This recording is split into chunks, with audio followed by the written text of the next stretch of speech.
Wish you all happy Makar Sankranti.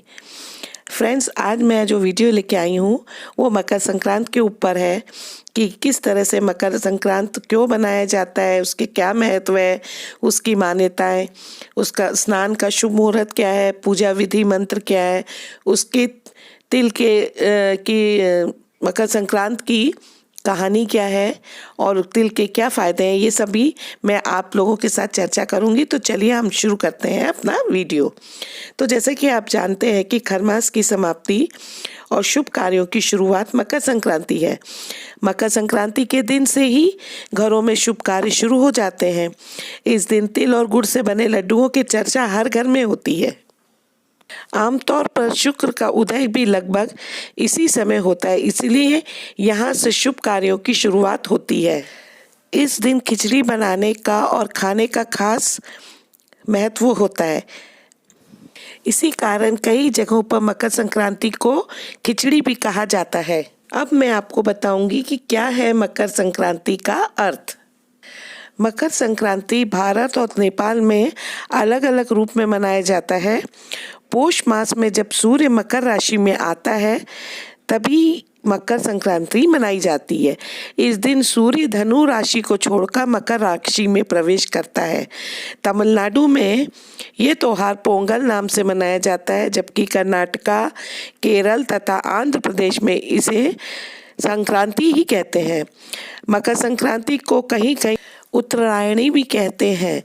Uttarayani को देवता का दिन भी कहा गया है। उत्तरायणी से दिन की अवधि बढ़ती चली जाती है और रातें छोटी होने लगती हैं। इस दिन भगवान को खिचड़ी का भोग लगाया जाता है। वहीं बिहार और पूर्वी उत्तर प्रदेश में दही चूड़ा और तिलवा यानी तिल के लड्डू खाने की परंपरा है। दक्षिण भारत में मकर संक्रांति के दिन ही पोंगल का त्योहार मनाया जाता है। वहीं गुजरात में उत्तरायण पर और आसाम, मेघालय में इस दिन मागी बिहू के त्योहार की तरह मनाया जाता है। अब मैं आपको बताऊंगी मकर संक्रांति पर तिल का क्या महत्व है और उसके पीछे की मान्यताएं क्या है। मकर संक्रांति पर तिल इसलिए महत्वपूर्ण है क्योंकि मकर संक्रांति के दिन से ही घरों में शुभ कार्य जैसे शादी, ब्याह, मुंडन, नामकरण जैसे शुभ कार्य शुरू हो जाते हैं। इस दिन तिल और गुड़ से बने लड्डुओं व खिचड़ी बनाने और खाने का रिवाज है और इन चीज़ों का दान भी किया जाता है। इस दिन पवित्र नदियों में स्नान, दान, पुण्य आदि का विशेष महत्व है। ऐसी धारणा है कि इस अवसर पर किया गया दान 100 गुना बढ़कर पुनः प्राप्त होता है। इस दिन शुद्ध घी एवं कंबल का दान मोक्ष की प्राप्ति करवाता है। इस पर्व पर तीर्थराज प्रयाग एवं गंगा सागर में स्नान का महा स्नान की संज्ञा दी जाती है। वैसे ही सूर्य सभी राशियों को प्रभावित करते हैं, किंतु कर्क व मकर राशियों में सूर्य का प्रवेश धार्मिक दृष्टि से अत्यंत फलदायक है। मकर संक्रांति से सूर्य उत्तरी गोलार्ध की ओर आना शुरू हो जाते हैं क्योंकि भारत देश उत्तरी गोलार्ध पर स्थित है। मकर संक्रांति के पहले दक्षिणी गोलार्ध में होता है, मतलब भारत से बहुत दूर होता है। इसी वजह से यहाँ पर रातें बड़ी व दिन छोटे होते हैं तथा सर्दी का मौसम होता है। जब सूर्य मकर संक्रांति के दिन उत्तरी गोलार्ध की तरफ आने लगता है तो रातें इस दिन छोटी वह दिन बड़े होने लगते हैं तथा गर्मी का मौसम शुरू हो जाता है। दिन बड़ा होने से प्रकाश अधिक होगा तथा रात छोटी होने से अंधकार कम होगा। अतः मकर संक्रांति पर सूर्य की राशि में हुए परिवर्तन का अंधकार से प्रकाश की ओर अग्रसर होना ही मकर संक्रांति को माना जाता है। प्रकाश अधिक होने से प्राणियों की चेतना एवं कार्य शक्ति में वृद्धि हो जाती है। ऐसा मानकर पूरे भारत में लोगों द्वारा तरह तरह से सूर्य की उपासना, आराधना एवं पूजन करके उनके प्रति अपना कृतज्ञता प्रकट की जाती है। मकर संक्रांति के अवसर पर भारत के विभिन्न भागों में विशेषकर गुजरात में पतंग उड़ाने की प्रथा है। इस दिन सूर्य भगवान यानी कि भास्कर अपने पुत्र शनि से मिलने स्वयं उनके घर जाते हैं, क्योंकि शनिदेव मकर राशि के स्वामी हैं। इसलिए इस दिन को मकर संक्रांति के नाम से जाना जाता है। ऐसा कहा जाता है कि भीष्म पितामह ने अपनी देह त्यागने के लिए मकर संक्रांति का दिन ही चुना था। इसी दिन गंगा जी भागीरथ के पीछे पीछे चलकर कपिल मुनि के आश्रम से होती हुई सागर में जाकर मिली थी। आगे आपको बताते हैं मकर संक्रांति का शुभ मुहूर्त। साल 2020 में मकर संक्रांति कब है? 14 या 15 को। इस बार मकर संक्रांति का पर्व 14 जनवरी को मनाया जाएगा। पुण्यकाल मुहूर्त सुबह 8:03 से शुरू होकर दोपहर 12:30 तक है। वही महापुण्यकाल मुहूर्त सुबह 8:03 से लेकर 8:27 तक है। मकर संक्रांति की प्राचीन कहानी। मकर संक्रांति की कथा ग्रहों के राजा सूर्य और उनके पुत्र शनिदेव जी की कहानी है। शनिदेव जी के जन्म के बारे में स्कंद पुराण में काशी खंड में कथा दी गई है, जो कुछ इस प्रकार है।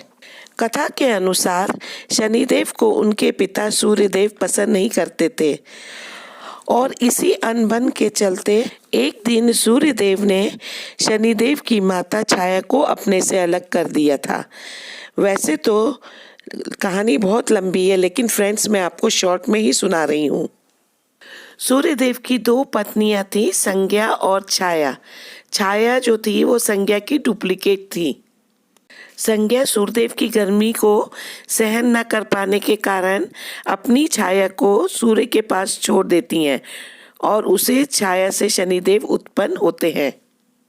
एक दिन सूर्यदेव को पता चल जाता है कि छाया संज्ञा की नकल है, तो क्रोधित होकर सूर्यदेव शनिदेव व छाया दोनों को छोड़ देते हैं। अपने पिता सूर्यदेव की इस बात से क्रोधित होकर शनिदेव अपनी मां छाया के साथ सूर्यदेव को श्राप देते हैं कि तुम्हें कुष्ठ रोग हो जाए। पिता को कुष्ठ रोग से पीड़ित देखकर यमराज, जो कि सूर्यदेव की दूसरी पत्नी संज्ञा के पुत्र हैं, बहुत दुख होता है और वो बहुत कठोर तपस्या करते हैं और सूर्यदेव को कुष्ठ रोग से मुक्त करते हैं। लेकिन सूर्यदेव ने क्रोध में आकर शनि और उनकी पत्नी कुंभ शनिदेव की राशि को जला दिया। इससे दोनों को बहुत कष्ट हुआ। यमराज फिर परेशान हो गए। यमराज ने अपनी सौतेली माता और भाई शनि को कष्ट में देखकर उनके कल्याण के लिए पिता सूर्य को समझाया। यमराज की बात को मानकर सूर्यदेव शनि से मिलने उनके घर पहुंचे।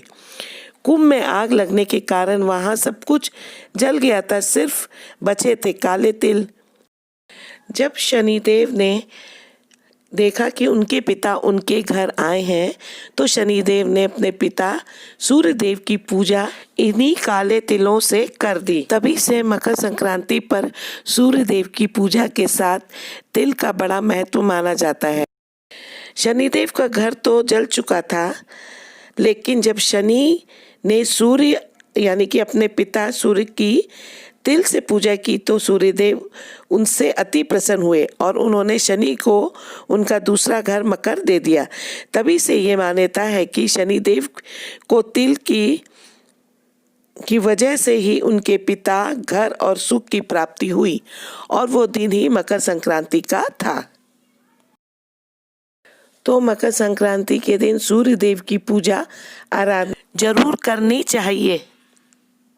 आगे मैं आपको बताऊंगी मकर संक्रांति पर पूजा की विधि और मंत्र। भविष्य पुराण के अनुसार सूर्य के उत्तरायण के दिन संक्रांति व्रत करना चाहिए। इस दिन तड़के उठना चाहिए और नहाने के पानी में तिल डालकर स्नान करना चाहिए। अगर संभव हो तो आप पास के किसी पवित्र नदी में भी स्नान के लिए जा सकते हैं। इस दिन सूर्यदेव को जल चढ़ाने के लिए तांबे के लोटे में लाल फूल, चंदन, तिल और गुड़ भी रख लें। जल के इस मिश्रण को सूर्यदेव को अर्पित करें।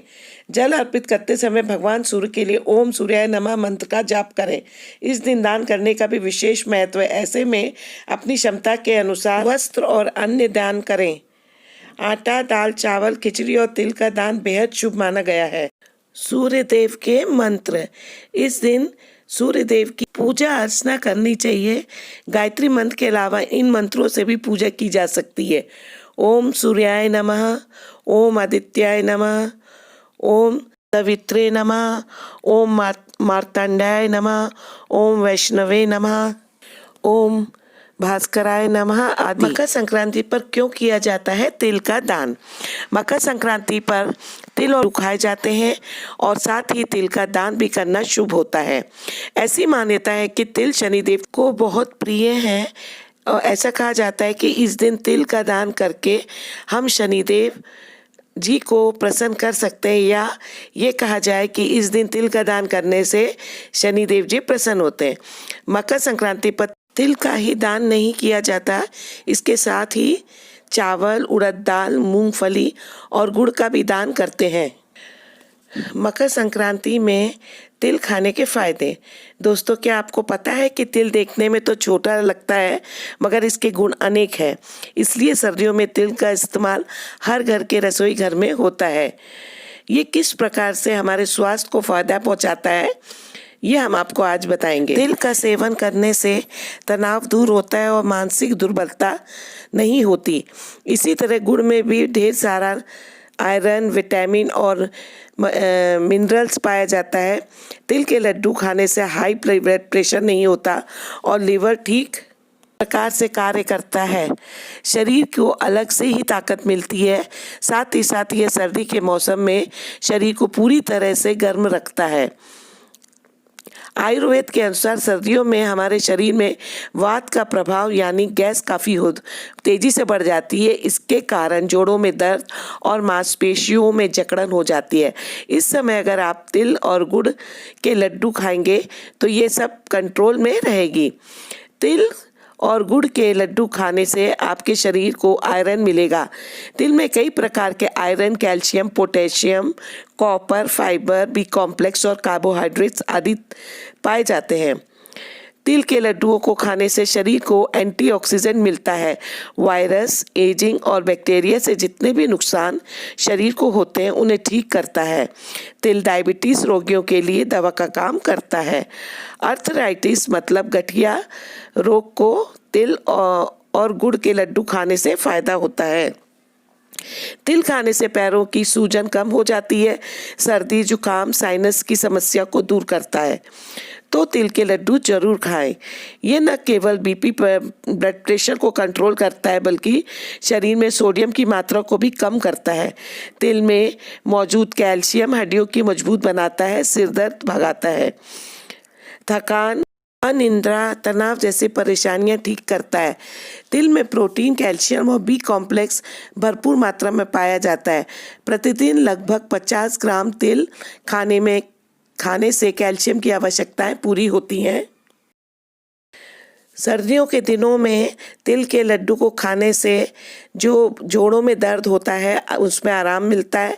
जिन लोगों को ज़्यादा ठंड लगती है उनके लिए तिल के लड्डू बहुत फ़ायदेमंद होते हैं। फ्रेंड्स, इसे लगातार खाने से शरीर में गर्मी बनी रहती है, ठंड का लगना कम हो जाता है। पेट का ठीक। यदि खाना पचने में दिक्कत आती है या आपको कब्ज़ की परेशानी हो तो रोज़ाना इन लड्डुओं को खाएं। जिन्हें तिल ना पसंद हो वो लोग सिर्फ गुड़ खाने से भी इस परेशानी से राहत पा सकते हैं। फ्रेंड्स, इस वीडियो में फ़िलहाल इतना ही। अगर आपको कोई भी प्रश्न या सुझाव हो तो हमें कमेंट्स बॉक्स में ज़रूर बताइएगा। नमस्कार।